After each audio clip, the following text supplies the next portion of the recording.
امیر اہل سنت ہے نا، یقین کریں کسی کا خوف نہیں ہے، کسی کی پرواہ نہیں ہے۔ لوگ آپ کو ڈرائیں دھمکائیں، کوئی سیٹھ آپ کو چھوڑ جائے، کسی کا چندہ بند ہو جائے، ہوا ہے ہمارے ساتھ، کتنا ہوا ہے، کتنے سیٹھ چھوڑ گئے ہم کو، کبھی دیکھا ہے ہم کو کوئی فکر کرتے ہوئے؟ ہمیں فکر ہے ہی نہیں، اللہ کے فضل سے یقین کریں ہمارا پیر اتنا مضبوط ہے، وہ ہم کو یوں اٹھا دیتا ہے۔ اس یقین کے ساتھ رہو گے نا، اب بڑے بڑے کام کر جاؤ گے، ورنہ الجھے رہو گے، وہ فلاں بندہ یہ کہہ رہا تھا، فلاں بندہ یہ کہہ رہا تھا، فلاں نے یہ کہا۔ کہنے دو یار، دعوت اسلامی کے کام کبھی رکے ہیں اس کے کہنے کی وجہ سے، کانسپریسی کی وجہ سے، یا اس کی نیگیٹو تھنکنگ کی وجہ سے؟ کیا دعوت اسلامی کے کام کبھی رکے ہیں؟ سب پرانے لوگ بیٹھے ہوئے میرے سامنے، جب ہمارا کچھ بھی نہیں تھا، جب کرائے کی بلڈنگوں میں ہم کام کرتے تھے، یہ سارا آپ کی آنکھوں کے سامنے ہی بنا نا۔ کبھی بھی میری بات سن لیں، اب اتاری ہیں یا تو مرید ہیں یا طالب ہیں، کبھی بھی مایوس نہ ہونا، اس یقین کے ساتھ رہنا ہے کہ ہم دینی دنیاوی جیسی بھی مشکل میں ہوں گے، ہمارے پیر و مرشد ہم پہ کرم فرمائیں گے، ہم اس سے نکل جائیں گے۔ یہ ایک ایسا پیر ہے، اس نے ہماری نسلوں کو بھی سنوار دیا، جس کو یہ فکر نہیں ہے کہ اپنی جیب میں ہاتھ ڈالیں اور میری جیب کو گرم کریں۔ یہ وہ پیر ہے جس کو اس کی فکر نہیں ہے۔ یہ وہ پیر ہے جس کا گھر مریدوں کے پیسے سے نہیں چلتا۔ کسی بدتمیز کی وجہ سے کیوں ہم اپنے باپ کی دعوت اسلامی چھوڑیں؟ کسی جاہل کی وجہ سے کیوں ہم اپنے باپ کی دعوت اسلامی چھوڑیں؟ بلکہ ہم اس کو سیدھا کریں گے، اس پر محنت کریں گے، اس پہ کام کریں گے، اس کو بتائیں گے، سمجھائیں گے، اس کی اصلاح کریں گے۔ لوگ حیران ہیں کہ یار ہمارے پاس کروڑوں پتی ہیں اور اربوں پتی لوگ ہمارے ساتھ ہیں، ہم ایک مسجد 10 12 سالوں میں نہیں بنا سکتے، یہ تم کیسے کر لیتے ہو؟ تو یہ کوئی چھوٹا سا عام سا سلسلہ نہیں ہے، یہ کوئی ایسا دیا نہیں ہے کوئی آ کے پھونک مار کے بجھا دے گا۔ یہاں پھونک مارنے والوں کے منہ جل جائیں گے۔ لوگ سمجھتے ہیں یار دعوت اسلامی کے پاس تو بڑے پیسے، تو بڑی امیر آرگنائزیشن، کیونکہ جب سے کام شروع ہوا ہے کام رکا ہی نہیں ہے۔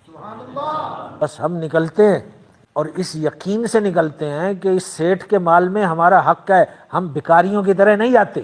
کبھی بھی ہم کسی سیٹھ کے پاس اس طرح نہیں جاتے کہ یار مہربانی کرو یار کرم کر دو ہم پہ، نہیں، کبھی بھی نہیں، یہ انداز ہی نہیں ہے اپنا۔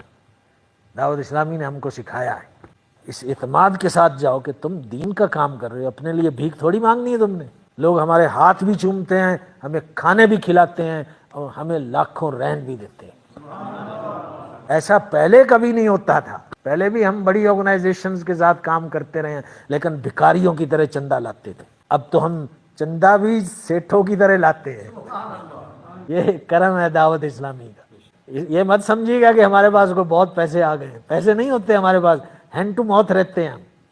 سال بھر ہماری جو فائنینس کی سچویشن ہے نا، اگر کسی کو شوق ہو نا کہ ہمارے اکاؤنٹوں میں کتنا پیسہ ہے اور سال کے آخر میں وہ ہمارے پاس کتنا رہ جاتا ہے، تو موسٹ ویلکم، ہم آپ کو اپنے فائنینس ڈپارٹمنٹ ہے نا اس کے ساتھ بٹھا دیں گے۔ یہ کرم ہے، یہ امیر اہل سنت کی کرامت ہے۔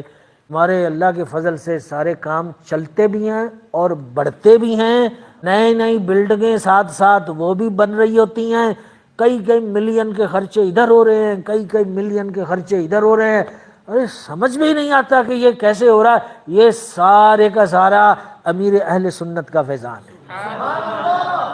اب مجھے اس لیول پر یقین ہو گیا، اب یقین کریں کہ کوئی بھی کام ایسا نہیں ہے اسلامی کام جو دعوت اسلامی نہیں کر سکتی۔ اب مجھے یقین ہو گیا۔ ساؤتھ افریقہ میں ہم تو چند لڑکے وڑکے تھے، جب عموماً ورکنگ کلاس قسم کے لوگ تھے۔ ساؤتھ افریقہ کے اندر 50 سے زیادہ مرکز بن گئے، ایسے چند سالوں میں دیکھتے دیکھتے ادھر بن رہا ہے، ادھر بن رہا ہے، ادھر بن رہا ہے، ادھر بن رہا ہے، بڑی بڑی شاندار مسجدیں، یہ سب۔ اچھا اب جو دور ہے نا، میں آپ کو بتاتا ہوں، دنیا بھر میں اہل سنت والجماعت میں اگر کوئی حاسد ہے یا جس نے کینہ پالا ہوا ہے، اس کو مائنس کر دیں اور وہ مٹھی بھر لوگ ہوں گے دنیا بھر میں جس کے دل میں حسد بیٹھ گیا، یا کوئی جاہل پیر وغیرہ جس کو وہ سب شریعت کی پابندیاں پسند نہیں ہیں تو وہ دعوت اسلامی کو پسند نہ کرے اور اس کی وجہ سے امیر اہل سنت کو پسند نہ کرے، اس کی بات ہم نہیں کر رہے۔ اس کے علاوہ پوری دنیا اہل سنت کہ علماء، مشائخ، پیر خانقاہیں سب نے اس وقت اس دور میں قبول کر لیا اور مان لیا ہے کہ امیر اہل سنت اللہ کے ولی ہیں۔ بہت سارے علماء نے ان کو غوث الوقت کہا ہے، بڑے بڑے قدآور علماء نے اس دور کے غوث ہیں۔ کچھ تو دیکھا ہوگا نا، کچھ تو سوچ کے کوئی اندازہ لگایا ہوگا، کوئی تحقیق کی ہوگی۔ ایک طبقہ آپ کو اپنے ارد گرد جن کی سوچ کچھ اور ہے، وہ کبھی بھی آپ کے ساتھ نہ تھے نہ ہیں، لیکن آپ کو نقصان پہنچاتے ہوئے وہ سنائی دیں گے۔ میرے کانوں تک باتیں پہنچتی ہیں، فلاں وہاں پہ بیٹھ کے یہ کہہ رہا تھا، دعوت اسلامی ایسی ہے، فلاں وہاں پہ حالانکہ وہ ملتے ہیں ہم کو، قریب اٹھتے بیٹھتے ہیں، لیکن ہمارے سامنے بڑے اچھے ہوتے ہیں، لیکن ادھر بیٹھ کے ان کو موقع ملتا ہے تو خوب دعوت اسلامی پہ حملہ کر رہے ہوتے ہیں۔ جو جلسی بیٹھی ہوئی ہے کسی وجہ سے، اس کا اظہار اب یوں کریں گے کہ دعوت اسلامی ایسی، دعوت اسلامی والے ایسے، نگران ایسے، فلاں ایسا، فلاں ایسا۔ بھائی نگرانوں کی تو ہم دن رات اصلاح کرتے ہیں، آئے دن شکایتیں آتی ہیں، ہم ان کو بٹھاتے ہیں، پھر ان کی تفہیم کرتے ہیں، پھر ان کو سمجھاتے ہیں۔ تو الحمدللہ اللہ تعالیٰ نے امیر اہل سنت کو اور دعوت اسلامی کو بہت برکت دی ہے۔ امیر اہل سنت کے کام میں اللہ تعالیٰ نے بڑی برکت دی ہے۔ تو دعوت اسلامی کے ساتھ لگے رہو بھائی، بیڑا پار ہو جائے گا۔ ماحول جیسا بھی ہو، ذمہ داران جیسے بھی بد اخلاق ہوں، ذمہ داران کی وجہ سے اگر آپ کو لگے کہ I don't feel at home, کوئی حرج نہیں۔ یہ دعوت اسلامی کسی ذمہ دار کی تھوڑی ہے، دعوت اسلامی تو آپ کے باپا کی ہے۔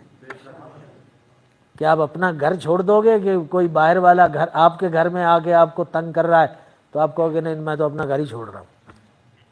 ایسا کرتے ہیں کوئی؟ تو دعوت اسلامی تو اپنے باپ کی ہے بھائی، باپا کیوں کہتے ہیں ہم؟ روحانی باپ ہے، ہمارے باپ کی ہے دعوت اسلامی، لیکن دعوت اسلامی کو کبھی نہیں چھوڑیں گے۔ یہی امیر اہل سنت بار بار فرماتے ہیں کہ میرے بیٹو میری دعوت اسلامی کو کبھی نہ چھوڑنا۔ ہمیں اس ماحول سے وابستہ رکھے، امیر اہل سنت کی غلامی میں رکھے، امیر اہل سنت کو درازی عمر بالخیر عطا فرمائے، ان کے فیوض و برکات کو عام فرمائے۔